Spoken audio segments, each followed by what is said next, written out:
ನಮಸ್ಕಾರ ವೀಕ್ಷಕರೇ, ನಾನು doctor Narayan Muttale, Ayurvedic sexologist, Ayurvedic consultant, ಬೆಂಗಳೂರಿನಲ್ಲಿ ಪ್ರಾಕ್ಟೀಸ್ ಮಾಡ್ತೀನಿ. ಇವತ್ತು ಯಂಗ್ ಹುಡುಗರು, ಸ್ಪೆಷಲಿ ಯಾರು ಮದುವೆ ಆಗಿಲ್ಲ, 18 ಇಂದ 24 ವಯಸ್ಸಿನಲ್ಲಿ ಇದ್ದೀರಾ, ಬೆಳಗ್ಗೆ ಎದ್ದ ತಕ್ಷಣ ನಿಮುರ್ಗಿ ಜಾಸ್ತಿ ಬರ್ತಾ ಇದೆ ಅಥವಾ ಬೆಳಗ್ಗೆ ಎದ್ದ ತಕ್ಷಣ ಸ್ಟ್ಯಾಂಡ್ ಆಗುತ್ತೆ, ತುಂಬಾ ಒಂದೇ ಫ್ಯಾಮಿಲಿ ಇರ್ತೀರಾ, ಹಾಲ್ನಲ್ಲಿ ಎಲ್ಲೋ ಮಲಗಿದಿರ್ತೀರ, ಆನ್ ಸಡನ್ ಬೆಳಗ್ಗೆ ಎದ್ದ ತಕ್ಷಣ ನಿಮಗೊಂದು ಮುಜುಗರ ಫೀಲ್ ಆಗುತ್ತೆ. ಈ ತರ ಯಾಕಂದ್ರೆ ಸ್ಟ್ಯಾಂಡ್ ಆಗಿದಿರುತ್ತೆ ಅಥವಾ ಹೇಗೋ ಮಲಗಿದಿರ್ತಾರ, ಅದು ಒಂದು ಮುಜುಗರ. ಮೊನ್ನೆ ಒಂದು ಪೇಷಂಟ್ ನನ್ನ ಹತ್ರ ಫೋನ್ ಮಾಡಿತ್ತು, ಇದು ನನಗೆ ತುಂಬಾ ಆಗ್ತಿದೆ ಕಡಿಮೆ ಮಾಡ್ಬೇಕಂದ್ರೆ ಏನ್ ಮಾಡ್ಬೇಕು, ಯಾಕಂದ್ರೆ ಜಾಯಿಂಟ್ ಫ್ಯಾಮಿಲಿ ಇದ್ದೀನಿ, ನನ್ನ ಫ್ಯಾಮಿಲಿ ರೆಸ್ಪಾನ್ಸಿಬಿಲಿಟಿ ಜಾಸ್ತಿ ಇದೆ, ಮದ್ವೆಗೆ 2-3 ವರ್ಷ ಟೈಮ್ ಇದೆ, ನಮ್ಮ ಸಿಸ್ಟರ್ ಅವ್ರ ಮದ್ವೆ ಆದ್ಮೇಲೆ ನಾನು ಮದುವೆ ಮಾಡಬೇಕು. ಬಟ್ ನಮ್ಮ ಅದೇ ಸಿಂಗಲ್ ರೂಮ್ ನಲ್ಲೇನೆ ನಾವು 3-4 ಜನ ಮಲಗಿದ್ದಿರ್ತೀವಿ. ಈ ತರ ಬೆಳಗ್ಗೆ ನಾನು ಸ್ವಲ್ಪ ಲೇಟ್ ಎದ್ದೇಳ್ತೀನಿ, ನಾನು ಎದ್ದೇಳೋರಿಗೆ ನಮ್ಮ ಸಿಸ್ಟರ್ ಆಗ್ಲಿ ತಾಯಿಯವರಿಗೆ ಎದ್ದೇಳ್ತಾರೆ.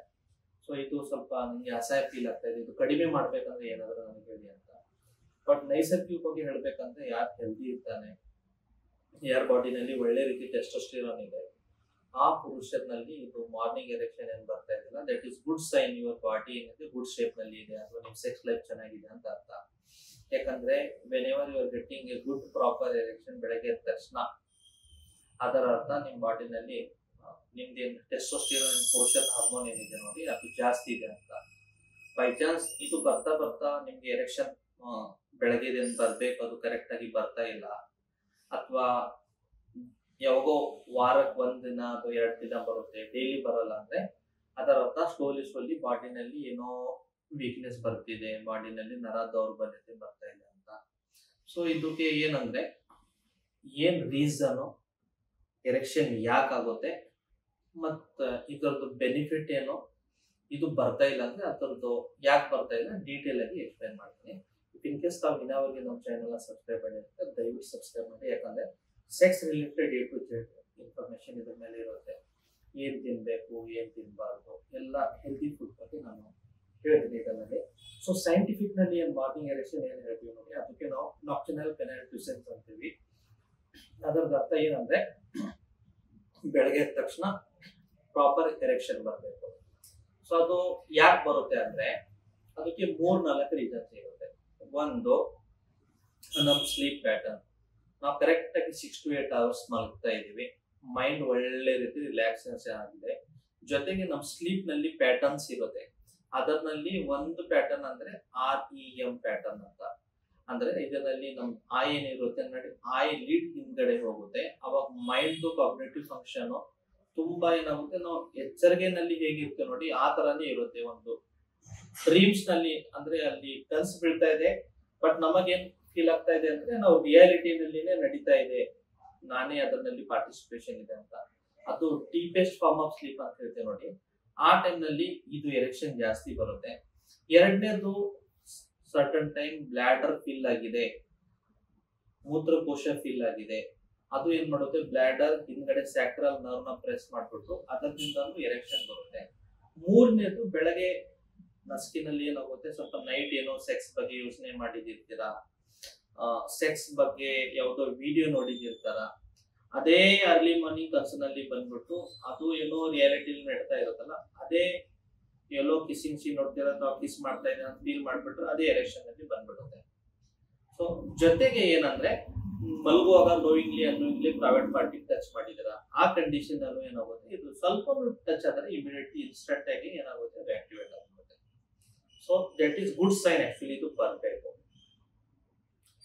ಇವಾಗ ಅದು ಬೈ ಚಾನ್ಸ್ ನಮ್ಗೆ ಬರ್ತಾ ಇಲ್ಲ ಅಥವಾ ಕಡಿಮೆ ಬರ್ತಾ ಇದೆ ಏನರ್ಥ, ಒಂದು ಸ್ಪೆಷಲಿ ಒಬೇಸ್ ಯಾರು ಇರ್ತಾರೆ, ತೂಕ ಜಾಸ್ತಿ ಆಗಿರುತ್ತೆ, ಅವಾಗ ಏನಿರುತ್ತೆ, ಆ ಕಂಡೀಷನ್ ಅಲ್ಲಿ ಒಂದು ಕಂಡೀಷನ್ ಇರುತ್ತೆ, ಅಬ್ಸ್ಟ್ರಕ್ಟಿವ್ ಸ್ಲೀಪ್ ಅಪ್ನೆ ಅಂತ. ಅಬ್ಸ್ಟ್ರಕ್ಟಿವ್ ಸ್ಲೀಪ್ ಅಪ್ನೆ ಅಂದ್ರೆ ನೀವು ಯಾವಾಗ ಮಲಗಿದಿರ್ತೀರಾ, ನಿಮ್ ಲಂಗ್ಸ್ ಮತ್ತೆ ನಿಮ್ದು ಏನ್ ಏರ್ವೇ ಪೈಪ್ ಇದೆ ನೋಡಿ, ಅದರಲ್ಲಿ ಸ್ವಲ್ಪ ಬ್ಲಾಕೇಜ್ ಆಗ್ತಿದೆ, ನಿಮ್ ಬಾಡಿಗೆ ಎಷ್ಟು ಸಫಿಶಿಯಂಟ್ ಆಕ್ಸಿಜನ್ ಬೇಕೋ ಅಷ್ಟು ಸಫಿಶಿಯಂಟ್ ಆಕ್ಸಿಜನ್ ಸಿಗ್ತಾ ಇಲ್ಲ, ತುಂಬಾ ಜೋರಾಗಿ ರಾತ್ರಿ ಮಲಗಿದಾಗ ಸ್ನೋರ್ ಮಾಡ್ತೀರಾ, ಅದರ ಅರ್ಥ ಏನಂದ್ರೆ ನಿಮ್ ಬ್ರೀತ್ ಇನ್ ಬಿಟ್ವೀನ್ ಚಾಕ್ ಆಗುತ್ತೆ. ಒಬ್ರೊಬ್ರು advance stage of obstructive sleep ಅಪ್ನಿಯಾನಲ್ಲಿ ಹೋದ್ರೆ ಏನಾಗುತ್ತೆ, ಒಂದು 2 ಅವರ್ಸ್ ಮಲಗಿದ್ರೆ ಒಮ್ಮೆ ಯಾರೋ ಹಿಂಗ್ ಬಂದ್ ಸ್ಪ್ರೆಸ್ ಮಾಡಿದ್ದಾರೆ, ಈ ತರ ಸ್ಟ್ಯಾಂಗುಲೇಟ್ ಮಾಡಿದಾರೆ ಅಂತ ಫೀಲ್ ಆಗುತ್ತೆ. ಇಮಿಡಿಯೇಟ್ಲಿ ಎದ್ದು ಕೂತ್ಕೋಬೇಕು, ಸ್ವಲ್ಪ ನೀರೆಲ್ಲ ಕುಡಿದ್ಬಿಟ್ಟು ನೀವು ಸೆಟಲ್ ಆದ್ಮೇಲೆ ಮತ್ತೆ ಮಲಗಬೇಕು. ನೀವು ಯಾರೋ ಫ್ರೆಂಡ್ಸು ವೇಟ್ ಇದ್ದವ್ರು ನೋಡಿ ಜಾಸ್ತಿ ಬೈ ಚಾನ್ಸ್ ಒಂದು 100 kg ಇದೆ 110 kg ಇದೆ, ಅವರು ಈ ತರ ಯೂಶಲಿ ಮಾಡ್ತಾರೆ. ಸೊ ಅವ್ರಿಗೆ ತಾವು ಕೇಳಿ ಬೆಳಗ್ಗೆ ಎದ್ದ ತಕ್ಷಣ ನಿಮರ್ತಿ ಬರುತ್ತಾ ಅಂತ ಕೇಳಿ, ಯೂಶಲಿ ಹೇಳ್ತಾರೆ ನನಗೆ ಬರಲ್ಲ, ತುಂಬಾನೇ ರೇರ್ ಬರುತ್ತೆ ಅಂತ. ಅದರ ಅರ್ಥ ಅವ್ರ ಬಾಡಿಗೆ ಪ್ಯೂರೆಸ್ಟ್ ಫಾರ್ಮ್ ಆಫ್ ಆಕ್ಸಿಜನ್ ಸಿಗ್ತಾ ಇಲ್ಲ, ಬ್ರೈನ್ಗೆ ಎಷ್ಟು ರಿಲ್ಯಾಕ್ಸೇಷನ್ ಬೇಕೋ ಅಷ್ಟು ರಿಲ್ಯಾಕ್ಸೇಷನ್ ಸಿಗ್ತಾ ಇಲ್ಲ.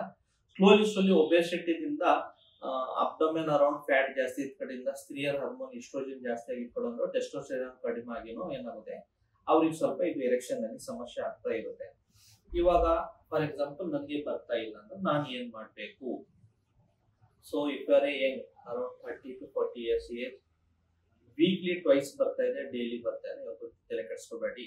ಬಟ್ ನನ್ಗೆ ಬರೀ ಮಾರ್ನಿಂಗ್ ಎರೆಕ್ಷನ್ ಇಲ್ಲ, ಅದ್ರ ಜೊತೆಗೆ ಇವನ್ ನಮ್ಗೆ ನ್ಯಾಚುರಲ್ ಆಗಿ ಸೆಕ್ಸ್ ಮಾಡ್ಬೇಕಂದ್ರೂ ಎರೆಕ್ಷನ್ ಬರ್ತಾ ಇಲ್ಲ, ಅಥವಾ ಎರೆಕ್ಷನ್ ಬರ್ತಾ ಇದೆ ಬಟ್ ಜಾಸ್ತಿ ಟೈಮ್ ಅವ್ರಿಗೆ ಹೋಲ್ಡ್ ಮಾಡೋದ್ ಕೆಪಾಸಿಟಿ ಇಲ್ಲ, ಅದಷ್ಟು ಬರ್ತಾ ಇದೆ ಆಮೇಲೆ ಸಾಫ್ಟ್ ಆಗ್ತಾ ಇದೆ, ಮೆತ್ತಗಾಗ್ತಾ ಇದೆ ಅಂದ್ರೆ that is a warning sign of acute erectile dysfunction. ಅಂದ್ರೆ ಯಂಗ್ ಏಜ್ ನಲ್ಲಿ ಆಗುವ ನರ ದೌರ್ಬಲ್ಯತೆ, ನಿಮೂರ್ತಿ ಸಮಸ್ಯೆ, ಅದೊಂದು ವಾರ್ನಿಂಗ್ ಸೈನ್. ಇದಕ್ಕೆ ಬೆಸ್ಟ್ ಏನ್ ಮಾಡ್ಬೇಕು, ಒಂದು ಡಾಕ್ಟರ್ನ ಕನ್ಸಲ್ಟ್ ಮಾಡ್ಬೇಕು. ಯಾಕೆ ಕನ್ಸಲ್ಟ್ ಮಾಡ್ಬೇಕಂದ್ರೆ ಸಮ್ ಟೈಮ್ ಇನಿಷಿಯಲ್ ಸ್ಟೇಜ್ ನಲ್ಲಿ ಈ ಕಾಯಿಲೆನ ಡಯಾಗ್ನೋಸ್ ಮಾಡ್ಬಿಟ್ಟು ಅವಾಗ ಇಮಿಡಿಯೇಟ್ಲಿ ಸ್ವಲ್ಪ ಲೈಫ್ ಸ್ಟೈಲ್ ಮಾಡ್ಯುಲೇಷನ್, ಸ್ವಲ್ಪ ಫುಡ್ ನಲ್ಲಿ ಚೇಂಜಸ್, ರೆಗ್ಯುಲರ್ ಫಿಸಿಕಲಿ ಆಕ್ಟಿವ್ ಆಗಿ ಸ್ಟ್ರೆಸ್ ನ ಕಡಿಮೆ ಮಾಡ್ಬಿಟ್ಟು ಸರ್ಟನ್ ಮೆಡಿಸಿನ್ ತಗೊಂಡ್ಬಿಟ್ರೆ ಇನಿಷಿಯಲ್ ಸ್ಟೇಜ್ ನಲ್ಲಿ ಯಾವುದೋ ಕಾಯಿಲೆನ ಚಿಕಿತ್ಸೆ ಮಾಡೋದು ತುಂಬಾ ಸುಲಭ. ಬರ್ತಾ ಬರ್ತಾ ಅಡ್ವಾನ್ಸ್ ಆಗ್ತು, ಬರ್ತಾ ಈ ಕಾಯಿಲೆ ಕ್ರೋನಿಕ್ ಆಯ್ತಂದ್ರೆ ಅವಾಗ ಸ್ವಲ್ಪ ಟ್ರೀಟ್ ಮಾಡೋದು ಕಷ್ಟ ಆಗುತ್ತೆ. ಜೊತೆಗೆ ಇಫ್ ಇನ್ ಕೇಸ್ ಶುಗರ್ ಇದೆ, ಒಬೆಸಿಟಿ ಬಗ್ಗೆ ನಾನು ಆಲ್ರೆಡಿ ಮಾತಾಡಿದ್ದೀನಿ. In certain condition long standing sugar ನಲ್ಲಿ ಒಂದು ಕಂಡೀಷನ್ ಇರುತ್ತೆ, ಡಯಾಬಿಟಿಕ್ ನ್ಯೂರೋಪತಿ ಅಂತ. ಅದರ ಅರ್ಥ ಶುಗರ್ ನಲ್ಲಿ ಜಾಸ್ತಿ ಇವಾಗ ಟೈಪ್ 1 ಡಯಾಬಿಟಿಸ್ ಸ್ಪೆಷಲಿ ಏನ್ ಹುಡುಗರಿಗೆ ಇರುತ್ತೆ, ಇನ್ಸುಲಿನ್ ತಗೊಳ್ತಾರೆ ಲಾಂಗ್ ಪೀರಿಯಡ್ ಇಂದ, ಬರ್ತಾ ಸೆಕ್ಸ್ ಟೈಪ್ ಮೇಲೆ ಅದರ ಎಫೆಕ್ಟ್ ಆಗೇ ಆಗುತ್ತೆ. ಮತ್ತೆ ಅದೇ ನರ್ವ್ ವೀಕ್ನೆಸ್ ಇಂದ ಈ ತರ ಎರೆಕ್ಷನ್ ಸ್ವಲ್ಪ ಡಯಾಬಿಟಿಸ್ ಪೇಷಂಟ್ ನಲ್ಲಿ ಕಡಿಮೆ ಇರುತ್ತೆ. ಆ ತರ ಏನಾದ್ರು ಇದ್ರೆ ಸರ್ಟನ್ ಚೇಂಜಸ್ ಮಾಡ್ಬೇಕು. ಏನಂದ್ರೆ ರಾತ್ರಿ ಬಂದಾಗ ಲೇಟ್ ನೈಟ್ ಮಾಡಬಾರ್ದು, ಟ್ರೈ ಟು ಸ್ಲೀಪ್ ಬಿಫೋರ್ 10-10:30. ಒಂದು. ಎರಡನೇದು make sure that 45 minutes walk ಮಾಡಲೇಬೇಕು. ಮೂರನೇದು ಏನಂದ್ರೆ ಈಗ ನೆಕ್ಸ್ಟ್ ಟೈಮ್ ತಾವು ತಿನ್ನುವಾಗ ಆದಷ್ಟು ಏನಿದೆ, ಇನ್ ಕೇಸ್ ನೀವು ಆಲ್ಕೋಹಾಲ್ ತಗೋತೀರಾ, ಸ್ಮೋಕ್ ಮಾಡ್ತೀರಾ, ಆದಷ್ಟು ಟ್ರೈ ಮಾಡಿ ಬಿಡಕ್ಕೆ. ಎರಡನೇದು ಏನಂದ್ರೆ ಫುಡ್ ನಲ್ಲಿ certain oily item, junk food, ಸ್ವಲ್ಪ ನಾನ್ ವೆಜ್ ಈ ತರ ಕಡಿಮೆ ಮಾಡಿ. ಜೊತೆಗೆ ಆದಷ್ಟು veg food, easily digestible food ಮತ್ತು ಫ್ರೆಶ್ ಫುಡ್ ತಿನ್ನಿ.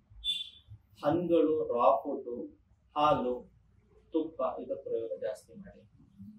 ಹೆಲ್ದಿ ಆಗಿರಿ, ಯೋಗ ಮಾಡಿ, ಮೆಡಿಟೇಷನ್ ಮಾಡಿ. ಇಫ್ ಇನ್ ಕೇಸ್ ನೀವು ತುಂಬಾನೇ ಹೆಂಗಿದ್ದೀರಾ, ತುಂಬಾನೇ ಇದು ಎರೆಕ್ಷನ್ ಬರ್ತಾ ಇದೆ ಅಂದ್ರೆ ಸ್ವಲ್ಪ ಬ್ಲಾಂಕೆಟ್ ಹಾಕೊಂಡ್ ಬರ್ಕೊಡಿ. ಬಟ್ ಯಾವುದೋ ಕಾರಣಕ್ಕೆ ಇದು ನನಗೆ ಬರ್ತಾ ಇದೆ ಅಂತ ಅದು ಮುಜುಗರ ಪಡಿಬೇಡಿ. ಅದು ಒಂದು ಫಿಸಿಕಲ್ ದೈಹಿಕವಾಗಿ ಹೇಗ್ ಬರ್ತಾ ಒಂದು ಹುಡುಗಿಗೆ 15-16 ವರ್ಷ ಆದ್ಮೇಲೆ ಸ್ವಲ್ಪ ಸ್ತನ ಕಾಣಿಸಕ್ ಸ್ಟಾರ್ಟ್ ಆಗುತ್ತೆ, ಆ ತರಾನೇ ಏನಾಗುತ್ತೆ ಹೆಂಗ್ ಹುಡುಗರಲ್ಲಿ ಇದು ಎರೆಕ್ಷನ್ ಕಾಣಿಸುತ್ತೆ. That is A natural process, ಅದರಲ್ಲಿ ತಪ್ಪೇನಿಲ್ಲ.